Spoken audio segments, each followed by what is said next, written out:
High everyone, আসসালামু আলাইকুম। Welcome back to my channel Tania Rubel. আশা করছি সবাই ভালো আছেন, সুস্থ আছেন। আজকের ভিডিওতে আপনাদের সাথে আমি আমার নিজের হাতে করা কিছু শখের জিনিস দেখাবো। রং তুলি আর ঘর সাজানোর জিনিসপত্র তৈরি করা, এটা আমার একটা শখের কাজ। ঘর সাজাতে আমি অনেক বেশি ভালোবাসি। আমার মনে হয় শুধু আমি না, সব মেয়েরাই ঘর সাজাতে পছন্দ করে। তবে এই যে একা একা দুই বাচ্চাকে সামলে নিজের শখের কাজগুলো করতে পারি না। তাও একটু সময় বের করে অনেক অনেক প্যারা সহ্য করে, বাচ্চাদের যন্ত্রণা সহ্য করে নিজের শখের জন্য কিছু জিনিস বানিয়েছি। তবে অনেক বেশি সুন্দর হয়েছে সেটা বলবো না, কারণ দুই বাচ্চা নিয়ে অতটা সময় বের করতে পারি না যে কোথা থেকে শিখে একটু দেখে একটু বুঝে করব। যা মাথায় আসে তাই করে ফেলেছি, আর আমার হাতের কাছে যা ছিল তাই। এগুলো তৈরি করার জন্য যে আমি অনেক অনেক টাকা পয়সা খরচ করেছি এইটাও না, যা আমার বাসায় ছিল তাই দিয়ে আমি কিছু আইটেম বানিয়েছি, আমার ঘরগুলোকে সাজিয়েছি, সেটাই আপনাদের সাথে শেয়ার করছি। তো যা যা আমি বানিয়েছি তার সব কিছুই বোর্ড দিয়ে। তো এর আগে যে ছোট্ট একটা ডেকোরেশন আইটেম দেখলেন, ওইটা ছোট্ট একটা কার্ডবোর্ড দিয়ে বানানো। আর আমার হাতে এখন যেটা দেখতে পাচ্ছেন, এটা আমি বানিয়েছি কেকের পিছনে যে বোর্ড থাকে, আমরা যে বার্থডে কেকগুলো কিনে আনি, সেই কেকের পিছনে যে নিচে যে থাকে বোর্ডটা, সেটা দিয়ে। দেওয়ালের অন্যান্য বোর্ডগুলো তো এর আগে দেখিয়েছিলাম, ওইগুলো জাস্ট রং দিয়ে বানিয়েছিলাম। আর এখন রঙের সাথে আমি কিছু কি বলে এগুলাকে, মিরর ইউজ করেছি। তো এখানে 40 টাকার মতো মিরর মনে হয় আমি কিনে এনেছিলাম। আর বড় মিররগুলো মিলে মোট মনে হয় আমার 60 বা 70 টাকার মতো খরচ হয়েছিল। আর রঙগুলো আমার বাসায় ছিল, মাঝে মধ্যে আমি রঙের কাজ করি, টুকটাক এটা সেটা আঁকতে ভাল লাগে। তো রঙ আমার বাসায় আগের ছিল। আর এখানে 60 টাকার মতো আমি এই মিররগুলো কিনে এনেছিলাম। তো কেনার সময় আমি এত চিন্তা করিনি যে কি বানাবো। তো বাসায় আনার পরে চিন্তা করে যেটা মাথায় এসেছে সেটাই করেছি। আর বাচ্চা নিয়ে তো আমার এত বেশি সময় নিয়ে যে কোনো কাজ করা হয় না, খুবই তাড়াহুড়ায় করতে হয়। নয়তো চিন্তা ভাবনা করে আরও সুন্দর করে কিছু বানাতে পারতাম, কারণ ওই সময়টাই তো পাই না। তো যা হোক, এই যে এখানে দুইটা দেখতে পাচ্ছেন ওয়ালমেট, এগুলো দুইটা একটা বড় কার্টুন কেটে ওগুলো বানিয়েছি। আর সেই কার্টুনগুলো কাটার সময় যে ছোট্ট একটু কার্টুন ছিল, সেটা দিয়ে ছোট্ট একটা বানিয়েছি।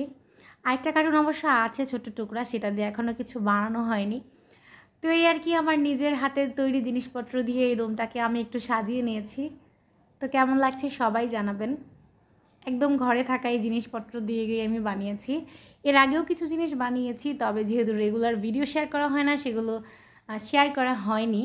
ক্লে দিয়ে কিছু ফুল বানিয়েছিলাম, যেগুলো অলরেডি ময়লা টলা হয়ে নষ্ট হয়ে গিয়েছে, তবে আমার শেয়ারই করা হয়নি। আর এইগুলো যেহেতু আমি রং দিয়ে বোর্ডের উপরে করেছি, এগুলো একটু ময়লা পড়লে একটা কাপড় দিয়ে মুছে নিলেই হয়ে যাবে। তো সবাই জানাবেন কেমন লাগছে আমার এই জিরো বাজেটের রুম ডেকোরেশন আইডিয়া। তো টাকাটা বড় কথা না, কিনে এনে সাজানো যায়। তবে এই যে নিজের হাতে বানিয়েছি, দেখলেই মনে হয় একটা শান্তি লাগে, তাই বানানো। তো যাই হোক, তো এতক্ষণ তো শখের জিনিস দেখালাম, যদি ভালো লাগে কমেন্টে জানাবেন। আর আপনারা চাইলে আমার মতো এভাবে বানিয়ে নিতে পারেন কম খরচে। তো তারপরে চলে গিয়েছিলাম বাজারে। তো রমজান মাস যেহেতু ছিল, কিছু বাজার করে নিয়ে এসেছি। এখানে 2-3 ধরনের মাছ ছিল আর মুরগি ছিল। আর এদিকে তরকারি বাজার, টমেটো, আলু, তারপরে এনেছি সিমের বিচি। সিমের বিচি দিয়ে মাছ রান্না করলে আমার অনেক বেশি ভালো লাগে, আর কাঁচামরিচ। আর এই সিমের বিচিগুলোকে যদি ফ্রিজে রেখে দেওয়া হয়, তারপরে আর ভিজানোর কোনো দরকার নেই, শুধু নামিয়ে সাথে সাথে ঠান্ডা পানি দিয়ে ছুলে ফেলা যায়, তারপরে রান্না করে খেলেই হয়। তো সিমের বিচি কে কে সংরক্ষণ করেছেন? আমি তো সংরক্ষণ করেছিলাম, আর খাওয়াও শেষ, এই আর কি। তো ভিডিওর এই পর্যায়ে যারা আমার ভিডিওটা দেখছেন, যদি ভালো লাগে অবশ্যই একটা লাইক দিয়ে দেবেন, কমেন্টে জানাবেন, আর প্লিজ আমার চ্যানেলটিকে সাবস্ক্রাইব করে আমার পাশেই থাকবেন। এখন আপনাদের সাথে খুবই মজার একটা সিম্পল রেসিপি শেয়ার করছি, আশা করছি ভালো লাগবে। তো এখানে আমি পেঁয়াজ রসুনটাকে একটু ভেজে সাথে 2-1টা কাঁচামরিচ দিয়েছি, তারপরে ছোট ছোট করে টুকরা করে মুরগির মাংস দিয়ে দিয়েছিলাম, আর একটু লবণ হলুদ দিয়ে ভেজে নিয়েছি। জাস্ট লবণ আর হলুদ দিয়েছি, ভেজে নিয়েছি। তারপরে দিয়ে দিয়েছি এখানে কয়েক টুকরো কাঁচামরিচ, টমেটো। তো এর মধ্যে একটু মরিচের গুঁড়া দিয়েছি, ধনিয়ার গুঁড়াও দিয়েছি অল্প পরিমাণে আর কি, কারণ আমি করব ভাজির মধ্যে এত বেশি মশলা ভাল লাগে না। আর এগুলোকে আমি আজকে ভাজি করব বাঁধাকপি দিয়ে। এখানে চিকন করে বাঁধাকপি কেটে আমি একটা ঝাঁকির মধ্যে রেখে দিয়েছি পানি ঝরার জন্য।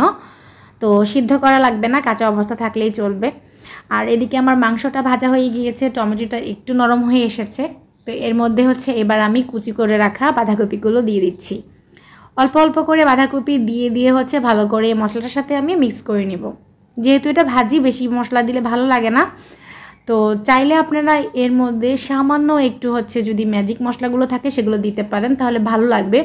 তো আমার বাসায় ছিল না, তাই আমি দেইনি, কিন্তু তাও ভালো লেগেছে। ধনিয়া পাতা দিয়ে ভাজি করলে এমনিতেই ভালো লাগে। শীতকালে তো বাঁধাকপি, ফুলকপি সব কিছু থাকে, প্লাস ধনিয়া পাতা দিয়ে যেটাই রান্না করি সেটাই মনে হয় ভালো লাগে। তো শীত তো চলে গিয়েছে, ভিডিওগুলো যেহেতু আগের, দেখে দেখে আমার খেতে ইচ্ছা করছে। তো তারপর নেড়েচেড়ে ভাজি করে নিয়েছি, ধনিয়া পাতা দিয়ে নামিয়ে নিয়েছিলাম। আর সেই ফুটেজটাই হচ্ছে ডিলিট হয়ে গিয়েছে, তাই আর শেয়ার করতে পারলাম না। তো অবশ্যই আমার মতো আপনারা বাঁধাকপি এভাবে ছোট ছোট করে মুরগির মাংস দিয়ে ভাজি করে দেখবেন, খেতে অনেক বেশি মজা লাগে। যে বাচ্চারা মাংস পছন্দ করে তবে সবজি খায় না, তাদেরকে খাওয়ানোর জন্য অবশ্যই এইভাবে বাঁধাকপি বা ফুলকপি এগুলোকে হচ্ছে ছোট ছোট মাংসের কিছু টুকরা দিয়ে ভাজি করে দিবেন, দেখবেন তারা খেয়ে নেবে। তো ভাজি হয়ে গিয়েছে, এবার হচ্ছে মাছ রান্না করব। এখানে আমি মাছ ভেজে নিচ্ছি, এখানে হচ্ছে সিলভার কার্প মাছটাকে ভেজে নিচ্ছি। আমরা যারা কুমিল্লার মানুষ, আমরা কিন্তু মাছ ভেজে খেতে বেশি পছন্দ করি। অনেক অঞ্চলের মানুষ হচ্ছে কাঁচা মাছটাকে কষিয়ে রান্না করে, তবে আমরা জাস্ট ছোট মাছ, পাবদা মাছ, তারপরে হচ্ছে ইলিশ মাছ, এই মাছগুলো ছাড়া অন্য সব মাছই হচ্ছে ভেজে খাই। আর ইলিশ মাছ, পাবদা মাছও আমরা মাঝে মধ্যে ভেজে রান্না করি, কারণ ওই যে আমাদের কি বলবো, জেলাগত অভ্যাস ভেজে রান্না করা। কাঁচা রান্না করলে মনে হয় যে মজাই হয় না। তো আমি মাছটা রান্না করে নিচ্ছি। আর আজকে হচ্ছে ইফতারিতে আসবে রিহানের বাবা, তো তাই হচ্ছে রান্নাবান্নার পরিমাণ একটু বেশি, নয়তো কিন্তু এত রান্নাবান্না করি না। আমি আর আমার ছেলে মেয়ে একজনের অনুযায়ী রান্না করলে আমাদের তিনজনের হয়ে যায়, কারণ আমার ছেলে মেয়ে তো তেমন খাবার মানুষ নয়। তাদেরকে আমি যেটা খাই সেটা একটু খাওয়াতেই অনেক বেশি কষ্ট হয়ে যায়। তো অল্প স্বল্প রান্নাবান্না হয়, শুধুমাত্র রিহানের বাবা অথবা কোনো মেহমান আসলে আমার বাসায় বেশি রান্না করা হয়। আর এই যে টমেটোর চাটনি, টমেটোর সিজনে টমেটোর ভর্তা অথবা টমেটোর চাটনি ছাড়া আমার ভালোই লাগে না। তো তারপর রিহানের বাবা চলে এসেছে, আর ইফতারির আইটেমগুলো এখন আপনাদের সাথে শেয়ার করছি। আলহামদুলিল্লাহ অনেক ইফতার ওই দিন বানিয়েছিলাম। ছিটা রুটি, মাংস ভুনা করেছিলাম ছোট ছোট কেটে, তারপরে হচ্ছে বেগুনি আলুর চপ, সব কিছুই ছিল। তো রমজান মাসে হচ্ছে একা একা পুরো রমজানই আমি ইফতারি করেছি।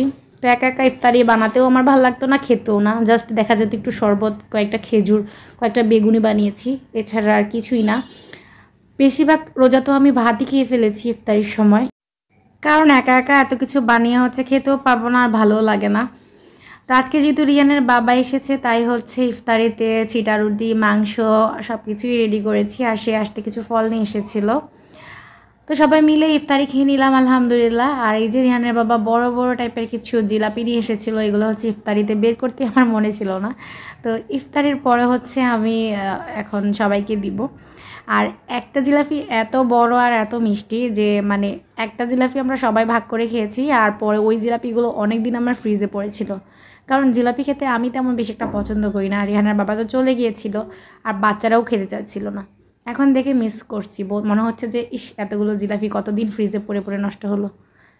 তো যা হোক, নষ্ট হয়নি, খাওয়া হয়েছে। তবে ওই যে প্রথম দিন যখন মানে গরম গরম মজা মজা করে খাওয়া, সেটা আর হয়নি, অনেক দিন রেখে রেখে একটু একটু করে খাওয়া হয়েছে। তো এটা হচ্ছে তার পরের দিন সকালবেলা আমার ছেলে বলছে আবারও ছিটা রুটি খাবে, তার এত পছন্দ হয়েছে। তো সকালবেলা তো যেই তরকারিটা ছিল মাংস, সেটার সাথে আমি হচ্ছে ছিটা রুটি বানাচ্ছি, আর এর আগের দিনের অনেক ভাত রয়েছিল সেটাকে গরম করছি। তো আজকের ভিডিওটা এই পর্যন্তই। সবাই ভালো থাকবেন, সুস্থ থাকবেন। আসসালামু আলাইকুম, আল্লাহ হাফেজ।